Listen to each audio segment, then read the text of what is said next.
नमस्कार मित्रांनो, यशवंतराव चव्हाण मुक्त विद्यापीठाच्या एज्युकेशनच्या 300 सत्रात संशोधन कार्य ऑनलाईन कुठली प्रक्रिया करायची हे आपण आजच्या व्हिडिओमध्ये पाहणार आहोत. सर्वप्रथम आपल्याला आपल्या ब्राउझरमध्ये गूगलमध्ये स्क्रीनवर दिलेली वेबसाईट सर्च करायची आहे. ती वेबसाईट सर्च केल्यानंतर आपल्याला आपल्या स्क्रीनवर दिसत असलेल्या स्क्रीनप्रमाणे स्क्रीन दिसणार आहे. त्या स्क्रीनमध्ये आपल्याला रिसर्च प्रोडक्ट सबमिशन पोर्टल या मथळ्याखाली ती स्क्रीन असणार आहे. या ठिकाणी आपल्याला काही सूचना दिसणार आहेत, ज्या MA शिक्षणशास्त्र विषयाच्या सत्र 3 आणि 4 मधले जे विषय आहेत त्याच्या प्रोजेक्ट सबमिशन बाबत ती सूचना असणार आहे आणि ते विषय कोड देखील त्या ठिकाणी आपल्याला दिसणार आहेत. नंतर खालील बाजूस आपण स्क्रॉल केल्यास पोर्टल ॲक्सेस नावाखाली आपल्याला विविध लॉगिन्स दिसणार आहेत. त्यापैकी आपण स्टुडंट पोर्टल, आपण विद्यार्थी असल्याने आपण स्टुडंट पोर्टलवर कुठली प्रक्रिया करायची आहे हे पाहणार आहोत. सर्वप्रथम आपल्याला स्टुडंट पोर्टल या आयकॉनवर क्लिक करावयाचे आहे. या ठिकाणी आपण क्लिकची प्रोसेस केल्यावर पुढे प्रक्रिया सुरू होणार आहे. प्रोसेसिंग झाल्यानंतर या प्रकारची स्क्रीन आपल्यासमोर असेल. यामध्ये आपल्याला रजिस्ट्रेशनची प्रोसेस करावयाची आहे. Here you already register yes or no असा प्रश्न विचारलेला आहे. परंतु त्याआधी आपण रजिस्ट्रेशन प्रोसेस करण्याआधी त्या ठिकाणी काही सूचना दिलेल्या आहेत, त्या आपण पाहून घेणे अतिशय महत्त्वाचं आहे. रजिस्ट्रेशन युजर आणि न्यू युजर यासाठी काही सूचना दिलेल्या आहेत खालील बाजूस, त्या आपण वाचून समजून घ्याव्यात. त्या समजून घेतल्यानंतर आता आपण रजिस्ट्रेशन पहिल्या वेळेस करत आहोत, त्यामुळे आपल्याला नो या ऑप्शनवर क्लिक करावायचं आहे. नोवर क्लिक केल्यानंतर आपल्याला PRN एंटर म्हणून एक स्क्रीन येईल. त्या ठिकाणी आपल्याला आपला PRN एंटर करावायचा आहे. PRN एंटर केल्यानंतर त्याखाली आपल्याला एक टॅब दिसणार आहे, ज्यावर व्हेरीफाय PRN असं ऑप्शन असणार आहे. म्हणजे आपला PRN योग्य आहे का हे आपल्याला व्हेरीफाय करावं लागणार आहे. त्या ठिकाणी क्लिक केले की आपला PRN व्हेरीफाय होणार आहे. PRN व्हेरीफाय झाल्यावर PRN व्हेरीफाईड असं नाव येईल. जर चुकलं असेल तर आपण पुन्हा एडिट देखील करू शकतो. ही प्रोसेस झाल्यानंतर आपल्याला व्हेरिफिकेशनसाठी 2 ऑप्शन मिळणार आहेत. ते म्हणजे एक मोबाईल नंबर आणि आपला ईमेल ID. रजिस्ट्रेशन करण्यासाठी हे दोघी माध्यम महत्त्वाचे आहेत, मोबाईल नंबर आणि ईमेल ID. यावरच आपल्याला पुढील प्रक्रिया करावी लागणार आहे. सर्वात सोपं माध्यम म्हणजे मोबाईल नंबर. जो प्रोफाईलला आपला रजिस्टर असेल तो मोबाईल नंबर आपण मोबाईल नंबर व्हेरिफिकेशनमध्ये टाकावा आणि त्या शेजारी सेंड OTP ऑप्शनवर क्लिक करावे. सेंड OTP ऑप्शनला क्लिक केल्यानंतर आपल्या रजिस्टर मोबाईलला OTP आल्याचा मेसेज आपल्याला प्रदर्शित होणार आहे. आपल्या मोबाईलला 6 अंकी एक व्हेरिफिकेशन कोड आलेला असेल. तो 6 डिजिट OTP आपल्याला दिलेल्या चौकटीमध्ये अचूकपणे नमूद करावायचा आहे. तो योग्य टाकल्यानंतर त्याखाली व्हेरीफाय OTP असं ऑप्शन आपल्याला दिसणार आहे. त्या व्हेरीफाय OTPवर आपण क्लिक करायचं आहे, म्हणजे आपला OTP योग्य असल्याचं आपल्याला समजेल. व्हेरीफाय झाल्यानंतर रजिस्ट्रेशन सक्सेसफुलीचा आपल्याला मेसेज दिसणार आहे आणि आपला नवीन पासवर्ड म्हणजे आपली डेट ऑफ बर्थ जी असणार आहे तो आपला नवीन पासवर्ड बाय डिफॉल्ट सिस्टीमद्वारे आपल्याला पुरविण्यात येणार आहे. यासाठी आपली जन्मतारीख अचूक असणे आणि ती पोर्टलला नमूद असलेली आपल्याला माहीत असणं गरजेचं आहे. त्यानंतर आपण ओके केल्यावर चेंज पासवर्ड नावाची विंडो आपल्याला दिसणार आहे.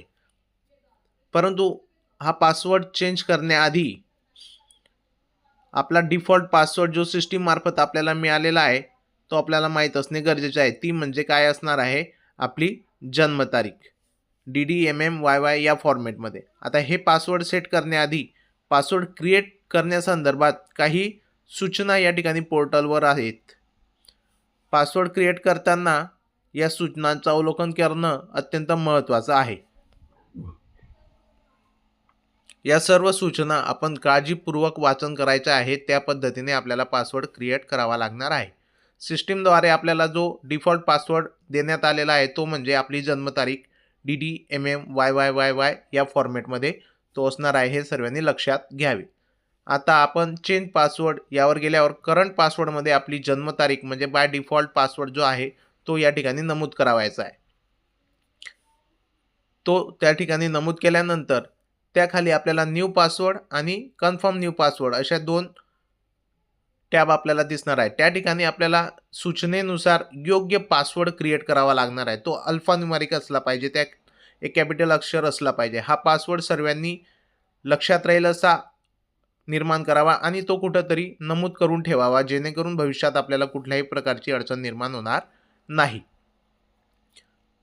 मी या ठिकाणी नमुना दाखल एक पासवर्ड क्रिएट करून दाखवलेला आहे. आपण हाच पासवर्ड किंवा या व्यतिरिक्त दुसरा पासवर्ड देखील निर्माण करू शकतात. हा पासवर्ड क्रिएट केल्यानंतर आपल्याला शेवटी चेंज पासवर्ड डिफॉल्ट आणि नवीन क्रिएट केला हा पासवर्ड चेंज करण्यासाठी एक टॅब मिळणार आहे. त्या चेंज पासवर्डवर क्लिक केल्यानंतर युअर पासवर्ड चेंज सक्सेसफुली असा मेसेज आपल्या स्क्रीनवर प्रदर्शित होईल. याचा अर्थ आपला नवीन जो पासवर्ड आपण अल्फान्यूमेरिक बनवला आहे तो यशस्वीरित्या सिस्टममध्ये सेव्ह झालेला आहे आणि तो आपल्याला लक्षात ठेवायचा आहे अथवा कुठेतरी लिहून ठेवायचा आहे. या स्क्रीनला आपण नंतर ओके केल्यावर आपण डायरेक्ट लॉग इन पेजवर येणार आहोत. यासाठी आपल्याला आपला PRN नंबर आणि जो काही नवीन पासवर्ड आपण क्रिएट केला त्याचा उपयोग या ठिकाणी होणार आहे. त्याआधी या ठिकाणी काही सूचना दिलेल्या आहेत, त्या सूचनांचं सर्वांनी वाचन करून घेणं गरजेचे आहे. आता आपण सत्र 3 साठी कुठल्या पद्धतीने लॉग इन केल्यावर कुठल्या कृती कराव्या लागणार आहे हे पाहूया. सर्वप्रथम लॉग इनसाठी आपल्याला आपला PRN आणि पासवर्ड टाकायचा आहे आणि साइन इन या बटनावर क्लिक करावायचं आहे. साइन इन केल्यानंतर आपल्यासमोर या पद्धतीची स्क्रीन येणार आहे. यामध्ये आपलं सर्व बेसिक डिटेल्स आपल्याला दिसणार आहेत, त्या आपल्याच आहेत का याची खात्री करावी. त्यानंतर आपल्याला डाव्या बाजूला माय प्रोफाईल अँड माय प्रोजेक्ट असं एक ऑप्शन दिसेल, तर आपल्याला माय प्रोजेक्ट या ऑप्शनला क्लिक करावायचं आहे. माय प्रोजेक्टला क्लिक केल्यानंतर या पद्धतीची स्क्रीन आपल्यासमोर असेल. यामध्ये स्टेटस गाईड म्हणजे आपल्या या केलेल्या कृतींचं काय स्टेटस आहे हे येलो, ब्ल्यू, ग्रीन आणि रेड कलरमध्ये काही सूचना आहेत, त्या ॲक्शन्स आहेत, त्या आपण काळजीपूर्वक वाचून घ्यायच्या आहेत. आपण प्रोजेक्ट अपलोड केल्यानंतर आपल्या कृतींची काय स्थिती आहे हे यावरून लक्षात येणार आहे. त्यामुळे हे काळजीपूर्वक सर्वांनी वाचून घेणे महत्त्वाचे असणार आहे. त्यानंतर पुढे बघूया आपण की या कृती करताना कुठल्या कुठल्या बाबी महत्त्वाच्या आहेत आणि या कृती कुठल्या आहेत. तर या स्क्रीनमध्ये आपल्याला 3 बाबी दिसणार आहेत ज्या आपल्याला सत्र 3 मध्ये करावयाच्या आहेत. यामध्ये 3 कृती आहेत. ॲक्शन 1 कृती पहिली ही संशोधन आराखडा असणार आहे. कृती दुसरी ही आपल्या विषयाशी संबंधित 2 शोधगंगेवरील अहवाल आणि कृती 3 ही संशोधन वेळापत्रक. अशा प्रकारच्या या 3 कृती आपल्याला सत्र 3 मध्ये कराव्या लागणार आहेत. हे आपण आता एक एक कृती सविस्तर बघूया.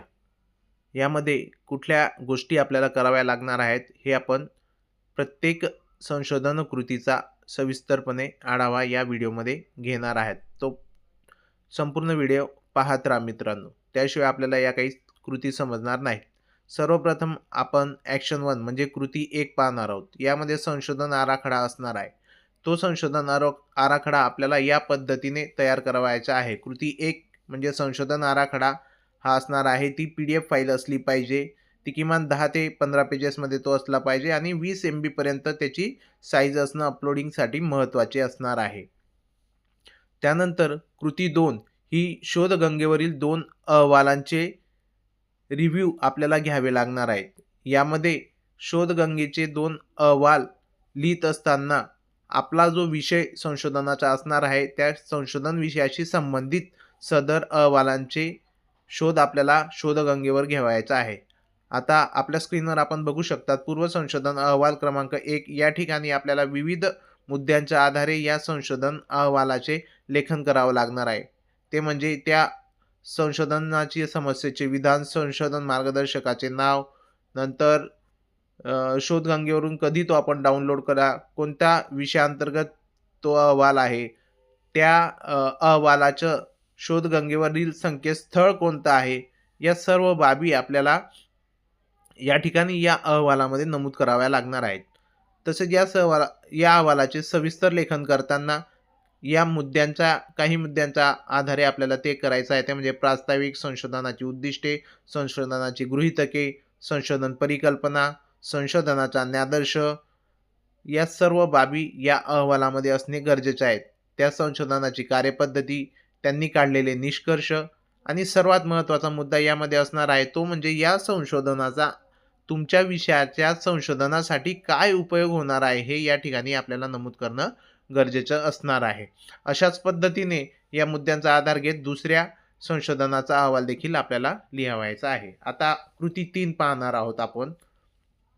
कृती 3 हा अतिशय सोपा घटक आहे तसा पाहिला तर, मात्र यामध्ये आपल्याला महिनानिहाय आपल्या संपूर्ण कृतीचं नियोजन लिहावं लागणार आहे. त्यालाच आपण संशोधन कार्य वेळापत्रक असं देखील म्हणतो. हे आपण सविस्तर बघूया. या ठिकाणी आपल्याला सत्र 3 आणि 4 मध्ये जी काही कार्यवाही करणार आहोत ती प्रकरणनिहाय व घटकनिहाय, त्यांच्या कृती, उपकृती, कोणत्या महिन्यात कोणत्या कृती घ्यावयाच्या आहेत, या सर्व बाबी या ठिकाणी आपल्याला कृती 3 मध्ये नमूद कराव्या लागणार आहेत. Month wise research work summary time table same 3 and 4 म्हणजे तिसऱ्या आणि चौथ्या कृतीचा सविस्तर अहवाल इथं आहे. How to upload project work PDF file. आता हे प्रोजेक्ट कसे अपलोड करावे हे बघूया. आपण हे अपलोड करत असताना आपल्याला काही सूचना या ठिकाणी माहीत असणं गरजेचं आहे. सर्वात प्रथम महत्त्वाची सूचना म्हणजे या कृती अपलोड करण्याआधी त्या PDF फॉर्मॅटमध्ये आपल्याकडे सेव्ह असणे गरजेचे आहे. त्यानंतर ती PDF 10 KB ते 20 MB या साईजमध्ये असणे गरजेचे आहे. त्यानंतर मराठी आणि इंग्रजी दोघी विषयांमध्ये ते टायटल आपल्याला या ठिकाणी लिहावं लागणार आहे. आणि फायनल सबमिशनच्या आधी त्या कृतीचा रिव्ह्यू म्हणजे बघून घेणे अत्यंत महत्त्वाचे आहे. त्यानंतरच आपल्याला सबमिशनची प्रक्रिया करावायची आहे. आता प्रोजेक्ट टायटल लिहित असताना या ठिकाणी आपण बघू शकतो की मराठी आणि इंग्रजी याआधी आपण उल्लेख केला. ते दिलेल्या चौकटीमध्ये इंग्रजी आणि मराठी दोघी भाषांमध्ये आपल्या विषयाचं टायटल म्हणजे शीर्षक या ठिकाणी नमूद करावं लागणार आहे. हे आपण बघू शकतात. या ठिकाणी मी मराठी आणि इंग्रजी दोघी भाषांमध्ये विषयाचं टायटल लिहिलेलं आहे. नंतर अपलोडिंग करत असताना सर्वप्रथम आपली PDF फाईल ब्राउज करून आपल्याला अपलोड करावी लागणार आहे. या ठिकाणी ब्राउज फाईल या ऑप्शनचा उपयोग आपल्याला होणार आहे. त्यानंतर अपलोड केलेली फाईल आपल्याला प्रिव्ह्यू करावयाची आहे. अपलोड अँड प्रिव्ह्यू या हेडखाली. ती केल्यानंतर आपल्याला फायनल आणि कन्फर्म फायनल सबमिशन करावं लागणार आहे. इथं आपली संपूर्ण प्रक्रिया होणार आहे मित्रांनो. अशा पद्धतीने आपल्याला सत्र 3 आणि 4 मध्ये कृती करावयाची आहे. सर्वांनी लाईक, सबस्क्राईब, शेअर करा.